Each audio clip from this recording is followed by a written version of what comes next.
David Lister, Congress is in a world of a fight, and I don't mean that in a good way. They're conservatives, GOP members against rhinos fighting each other to see if McCarthy, a World Economic Forum, I guess, contributor, could be the next Speaker of the House.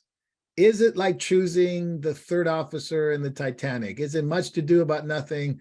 Is it legitimacy? Are we watching just a car wreck and you can't do anything about it? A little bit more, you got some depth into the political thing of what's going on there. So why don't you catch us up on that?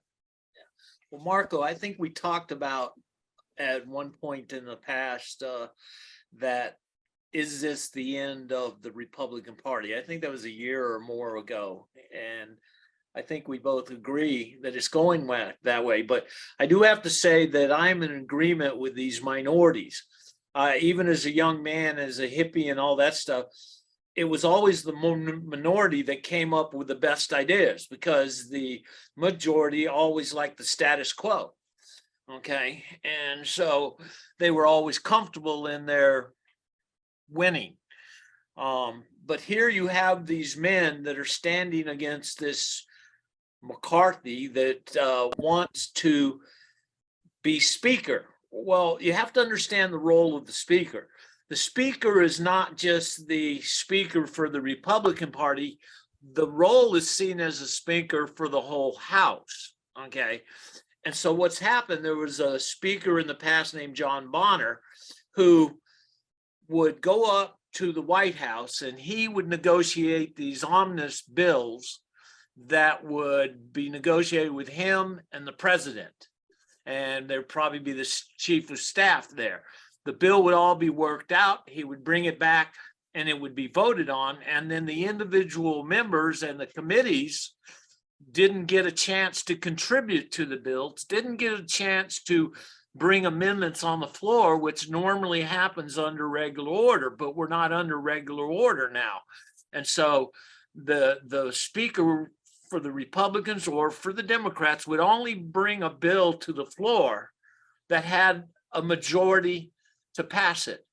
And so these men and women that are standing, the 30 or so, they want to bring representation back to the committees like it used to be, where they could go into these committees and they could work out these appropriation bills. And they could pull out the pork. They could do this, and that sometimes, you know, you if you were head of a committee, you could get if you were on defense, you could get a defense plan in Alabama. You could bring a few things home. You know, that's what they're trying to do. They represent their own people, but this is what they're trying to do: is they're trying to bring sanity back to the House, which is the people's house. And this is what they're trying to do. This is what they're fighting for. And of course, people are mocking them and this. But look, this is what actually democracy and a republic looks like. A republic is set up so that the minority can have a voice. But if you like the rhinos in the Republican Party, that you don't have a voice, you don't have representation in committees and by your own member being able to bring an amendment to a bill, then you stand with the other guys, the majority, and you're not going to get any change. Now you get trillions of dollars in debt, and there's no representation on this. And now McConnell's over there talking with Biden about bringing another infrastructure bill. So we have all these major problems, and these people are trying and to be able to get some change so that at least you're representative. Now, I know throughout my life that everybody thinks their representative is the best and all the rest are the worst. So, but that type of thinking, has not helped us, because we need to be looking for people that are right and that want what the Constitution stands for, what a republic stands for. And so if this doesn't work, I can't see the GOP going. But either way, McCarthy's going to come out of this as looking weak. The Democrats already know this makes him look weak. And don't think the Democrats didn't have their own problems like this. If you remember when AOC came in a few years back, and her party or her gang or whatever you want to call it, but they were arguing and causing a lot of trouble for Nancy Pelosi. But she had enough votes to override her 5 people, and she got them under control and said, yeah, we want that climate change stuff. We want to force all this on the people. So, but they got her under control, but they have these 20 to 30 people. The Republicans don't have enough to overrule them.